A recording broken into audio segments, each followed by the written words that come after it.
Welcome to the Concordia Publishing House Podcast, where we consider everything in the light of Jesus Christ, who is the same yesterday, today, and forever. I'm your host, Elizabeth Pittman.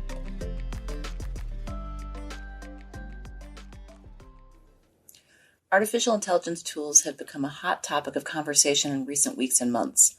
As generative AI tools and capabilities continue to become more and more mainstream, what are the implications for us as Christians? Trevor Sutton, co-author of Redeeming Technology, joins us today to talk about artificial intelligence, its uses, threats, and benefits. Before we get started with our conversation with Trevor, I'd like to thank our friends at the LCMS Foundation for their ongoing support of the CPH podcast. How can your congregation turn significant financial gifts into a long-term funding source that blesses your congregation for years to come? The LCMS Foundation was created to provide professional investment services to LCMS schools, churches, and RSOs.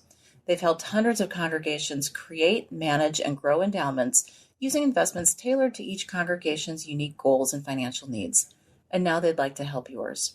Learn more at lcms.foundation.org/podcast.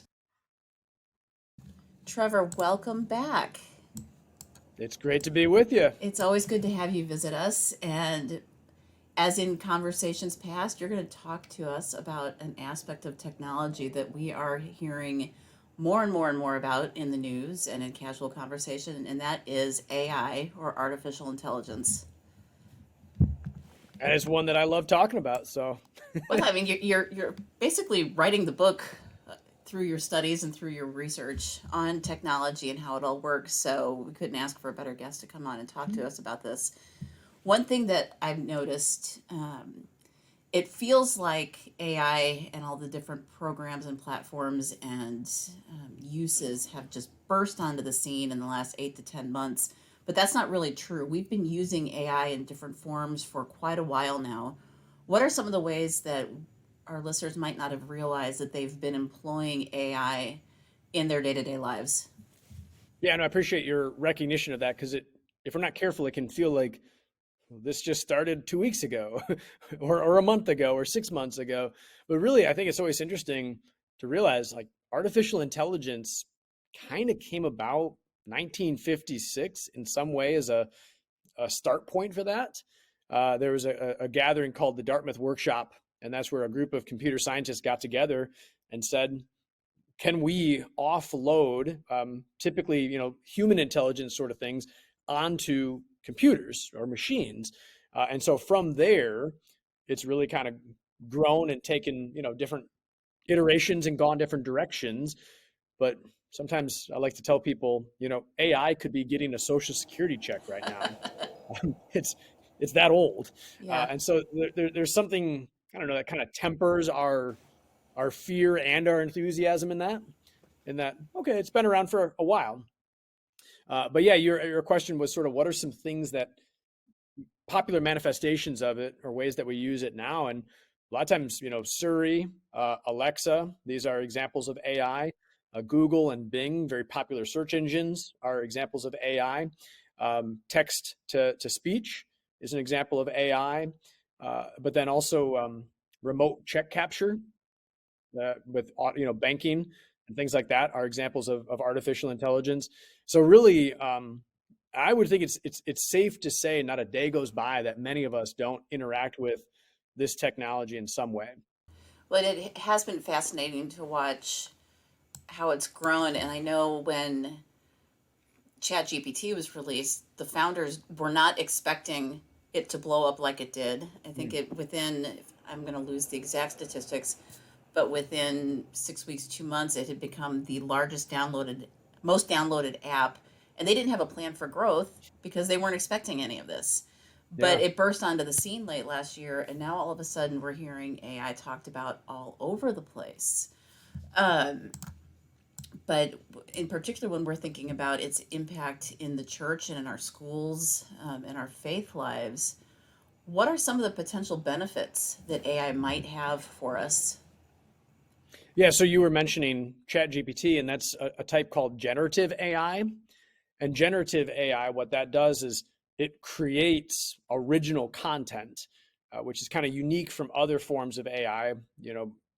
precursors to that would really be able to sort big, massive like data sets, organize sets of data, things like that, where this is now kind of something new that you can set some parameters, set some keywords, and sort of dictate what you'd like the generative AI to do, and then suddenly it will create that thing. And so this is a new direction, obviously built on previous directions. But yeah, what that might look like for the church, there's really, I suppose, many different possibilities for that. Let me just give you some examples. One that we use in our congregation already. We've been using it for a while and maybe not fully aware that it's AI or kind of using these generative AI threads, but translation, Google Translate. We have a large population of refugees from Africa. And so we use Google Translate to take our growth group materials, our small group materials, translate them into Swahili or Arabic. We have pastors who speak Swahili and Arabic, but they're able to read that final translation and say, yep, this looks good, or make this change, that kind of thing. But the heavy lifting of generating that translation can be done through that AI. So that's one way that could be used for it. Also, I can imagine a church taking material that they want to use to make a video and taking the text of that and turning that into a transcript that's then audio, an audio voice would read that transcript, and that will save you from having to find someone to do voiceover for a video. Previous versions of that sounded really robotic. And now suddenly it's becoming far less robotic and more natural. So, voiceover is another example. Congregations that may not have the funds for a designer could actually create their own original logo or something like that, whether it's for a Bible study they're working on or a VBS or who knows what they're trying to do. But generative AI could, you could set parameters and tell them, this is what I'd like it to do, and it will give you different options. And so, those are just a few of the examples that I can see churches considering using that technology for their work of ministry. Is there merit to using AI as a research tool? And in particular, if a church leader, teacher, pastor is looking at traffic going by on Jefferson, is doing the research, particularly for a Bible study or for a sermon series. Talk a little bit about the benefits or pitfalls of using AI for that. Yeah, again, kind of our previous part of the conversation, they've been doing this already by using Google, using Bing. When you're using search engines, this is artificial intelligence that's really doing that task of combing all the documents out there and all the things out there. And so, yes, I think there's a sense in which AI has been used already in this research thing. And then you move into generative AI. This is where the technology moves so fast. It's amazing. You almost don't even give a chance to do the things that you're hearing about how people can use it. But for instance, you could ask generative AI to give you a brief on a large set of information. And so I think, theoretically you could give it, demographic information and then ask for a paragraph synopsis of the key points of this or something like that. And so I can imagine from a research standpoint, a congregation saying, we're interested in A, help us synthesize and summarize this into B so that we can then do the ministry work that is C. And so I think there's certainly ways that creative ways, and I think faithful ways that the church could utilize that. What's amazing is just, again, how rapidly the technology arises, changes, and then there's the troubles with it, the possibilities with it, and then just the work of ministry and the work of life that sometimes takes a while for you to actually try doing those things. Well, and it sounds like it has the potential, if used faithfully, as you said, to help our pastors and teachers be more productive in their daily work lives. Certainly, I think productivity would be a thing. And then also, taking what could be mundane or monotonous tasks and really removing that from our workload and putting that onto a program that's able to do that. So, for instance, this isn't exactly AI, but the search and find or find and replace function on a document, that's hugely laborious to have to do that yourself.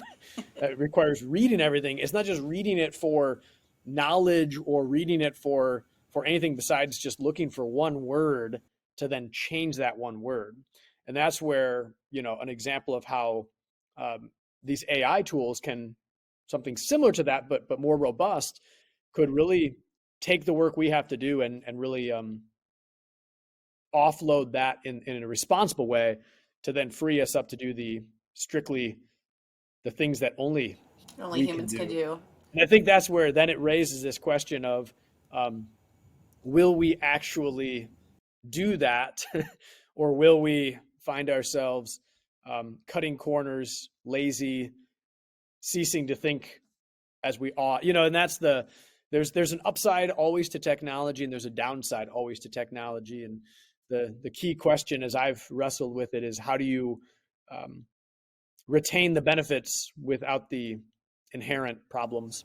Well, and I think that requires us as the humans using the technology to be aware of why we're using it and what our end goals are. And you've seen this, I think, with other technology. It's very easy for people to get lazy. And then all of a sudden you see the shortcuts happening, and then you look up one day and you realize we have forgotten to think for ourselves. And that's definitely not a healthy place to be. Yep, exactly. And that's where, as I think about emerging technologies, there's always this continuity in the previous iterations. And it's so easy to say, wow, this is entirely new.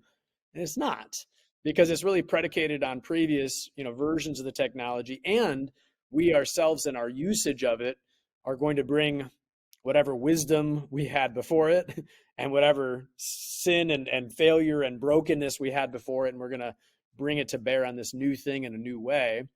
Now, certainly there's some aspect of newness to it all, that there's new capabilities, new exploitations of our brokenness and temptation. I don't deny the newness of it, but it is interesting. There's continuity and rupture, and you got to hold those two things together.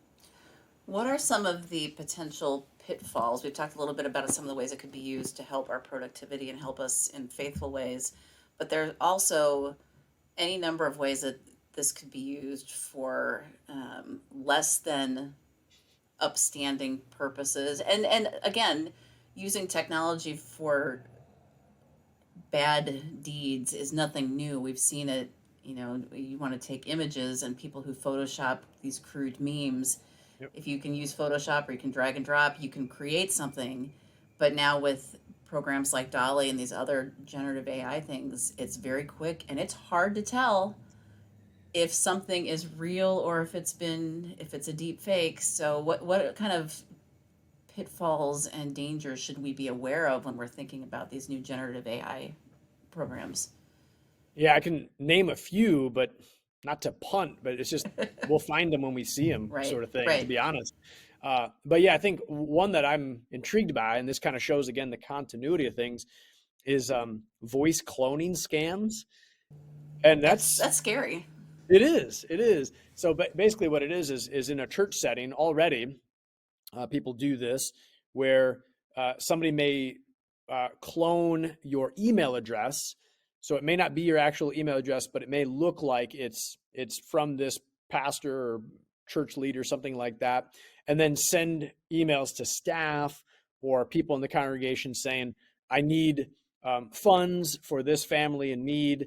And the best way you can deliver them to me is, responding with the gift card code, yeah, right? That kind of thing. And then you get emails and phone calls of, hey, pastor, are you calling me for gift cards? And that's pretty widespread now, right? But what voice cloning does is it can actually take sermon audio and then take the voice, and you don't need very long of that sermon audio, but to take a person's voice, and then you can clone that and then basically turn text into what you want that voice to say. So it's essentially allowing you to parrot somebody's voice, which is concerning. So then theoretically, somebody could place a phone call and it would sound just like your pastor or a church leader or something like that, asking for these funds or something like that. So I think there's that. What I think is people will become aware of this, and we'll get wise to it, and just like we have, people will be caught up in it, no doubt. But the more we hear about it, the more we learn to be wary of this. I think in some way, not to get bleak, but that it does make me wonder about sort of, I can't find a better way to describe it, but an epistemological crisis. And what I mean by that is knowledge. Mm-hmm. And like, how do we know what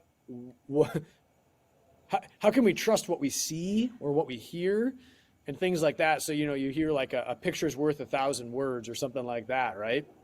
But it's one of those things where Photoshop, suddenly we can become pretty incredulous that, well, that actually didn't happen because it's fabricated.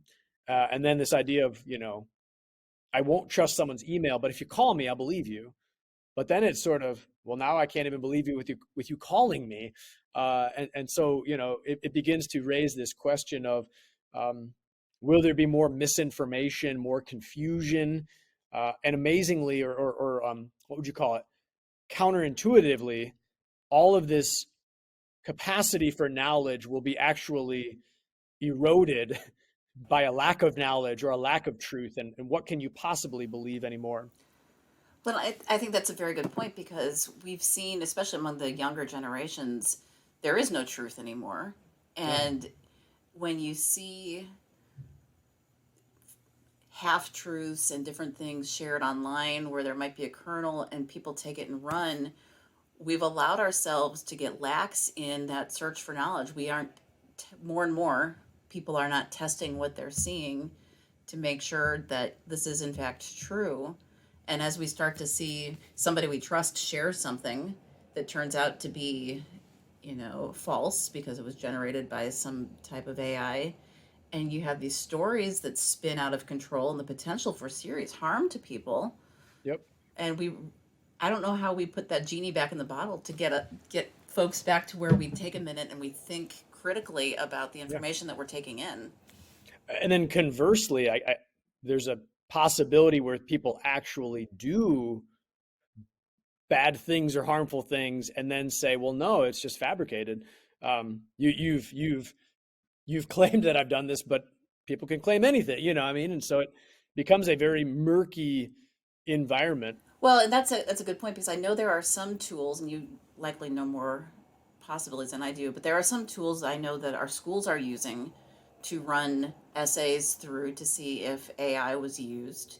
I've heard of some examples at the end of the school year from some college profs who clearly the student did not go through and remove a giveaway sentence.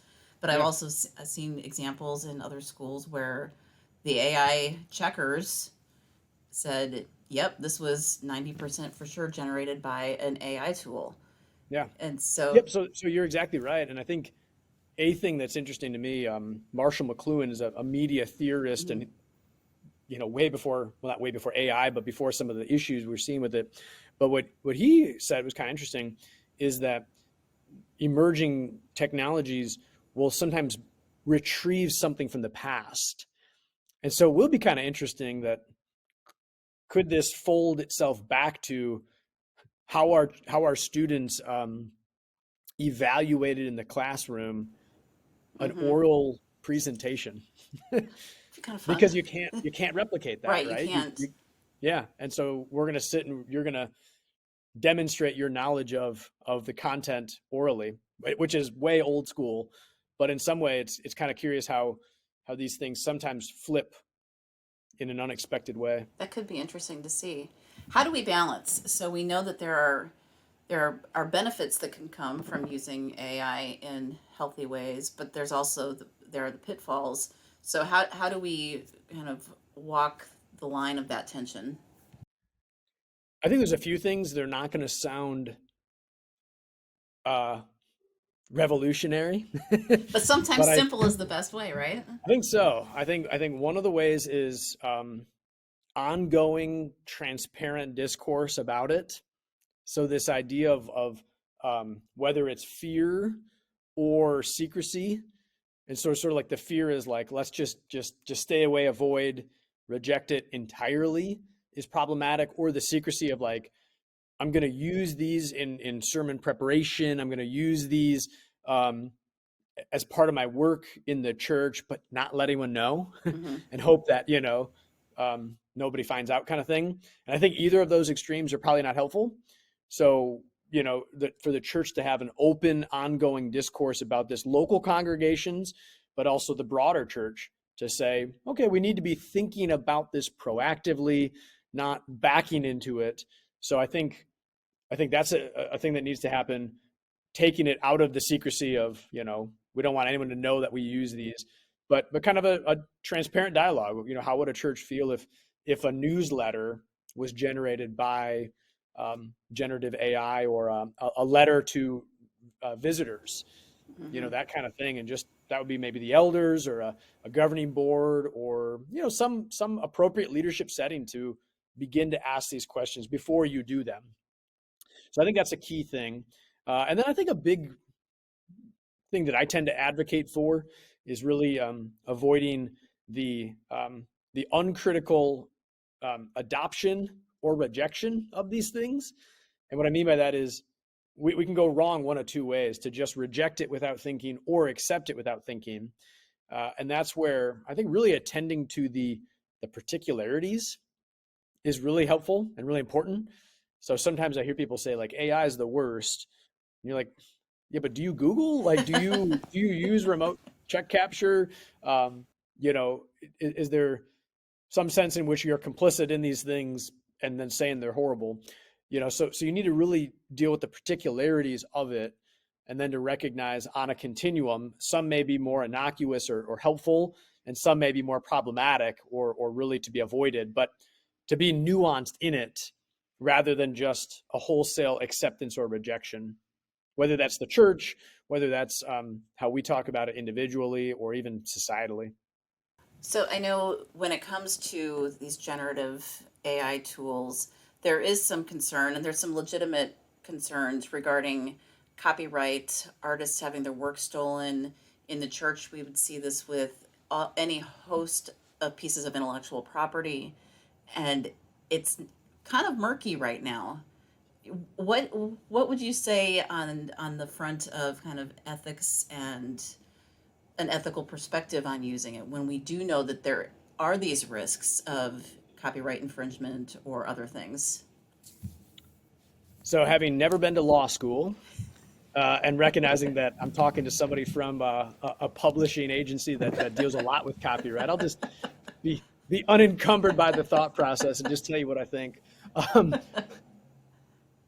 I heard a long time ago, I don't know what year it was, I want to say like the 40s or 50s, but there was a property legal dispute where a guy had a farm with chickens, and there were airplanes flying over his farm for a landing strip, to a local Air Force base or something like that. And the chickens were getting frightened by the airplanes and running into walls and dying.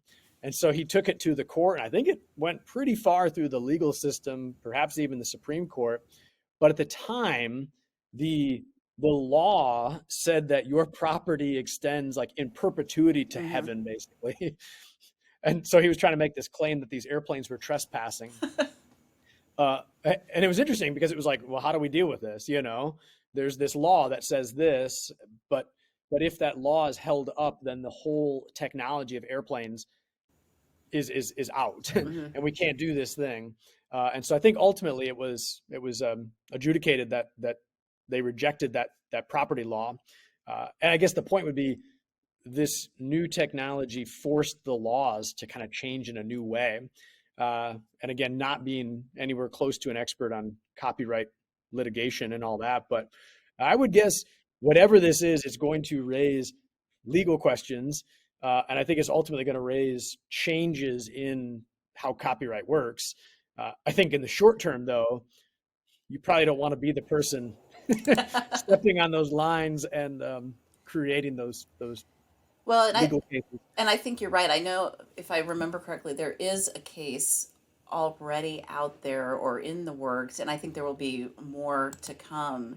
But especially with the question of the definition of what is a derivative work may be changing, and a lot of things will be looked at. And it's not the first time that we as a society or we as a church have had this disruptive technology come our way. So how, as we think about this, what unique role do we as Christians have in this society that is growing more and more digitized, and with the question of what's real and what's fake coming at us every day? How can we step in and be a source of light? Hmm. Yeah, I think, some language you sometimes hear is, how can we be a source of light, but also a non-anxious presence I like in maybe that. some way. Yeah. Yeah, and I guess the thought would be this, is for us as the followers of Jesus, as God's people, to really get clear on what things can never be disrupted, what things can never be replaced by technology. And I suppose, what can never be disrupted, the word of the Lord endures. Forever. And so the sense in which God is unchanging, a changeless Christ in a changing world. And so in this constant disruption, we can be that non-anxious presence because we are the people of Jesus, following a changeless Jesus. And so I think there's that sense in which getting crystal clear on what's our solid rock that's not changing. And I think it's a compelling witness for people to see that and say, wow, the world around us seems to be in absolute turmoil. And how do you have this? How have you taken a deep breath? How is that possible? So I think there's that. But then I think the other thing too, kind of flowing out of that, would be this sense in which I'm increasingly convinced computers can never love your neighbor. Absolutely. They can be a tool for loving your neighbor. Right. But computers can never love your neighbor. And so in that sense, like thinking about our vocations, our vocation of mother, father, husband, wife, child, church member, the work we do in the marketplace, citizen, all these different things, like, yes, they'll be infused with technology, but ultimately God's plan for loving our neighbor through our vocations, only you can do that. Only humans can do that. And so we can take up tools to do that, but at the end of the day, we're not replaceable there. And so I think kind of focusing on the things that are changeless, but also where are we irreplaceable? And you've said it before in our conversations, but whatever type of technology that we're using, to be intentionally asking ourselves, why am I using this? To whose glory am I using this technology? And I think that's a good check for everyone every day as they log on and think about how they're using whatever program that they happen to be using that day. Yeah, kind of a stunning statistic, but apparently the number, I'm sure it won't be forever, but the number of internet connected devices, I think, is actually in people's homes has gone down slightly. Really? Yeah, kind of a curious thing that you would just assume it would go up and up and up. But I was just recently looking at some of those numbers and why that is, but I think it's so out of the ordinary for technology to decrease. It's always increasing. And so just for the followers of Jesus to be that counterbalance to the rest of the world, to say, nope, I live to the increase of Christ, not to the increase of more technology. On that note, Trevor, thank you as always for joining us. It's a fascinating conversation, and I'm sure we could go on for a whole lot longer. But for our listeners, I'd encourage you to take a look at Trevor's book, Redeeming Technology. Trevor's also written a recent article on this very topic. We'll link to that in the show notes if you'd like to read more in his Christianity Today article. Trevor, thanks so much. Absolutely. Thanks for having me. Listeners, till next time. As we close today's episode, I'd like to take a moment to thank our friends at Lutheran Haven for their support of this episode of the podcast. Celebrating their 75th anniversary this year, Lutheran Haven is a full-service retirement community located in Novato, Florida, where residents enjoy retirement with like-minded individuals in a close-knit community where neighbors become the best of friends. Visit lutheranhaven.org to learn more.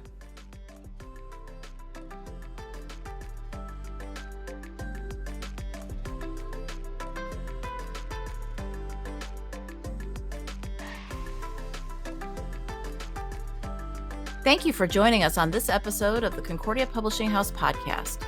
I pray that this time was valuable to your walk with Christ. We'd love to connect with listeners on Instagram, Facebook, and Twitter at Concordia Pub. Visit cph.org for more resources to grow deeper in the gospel.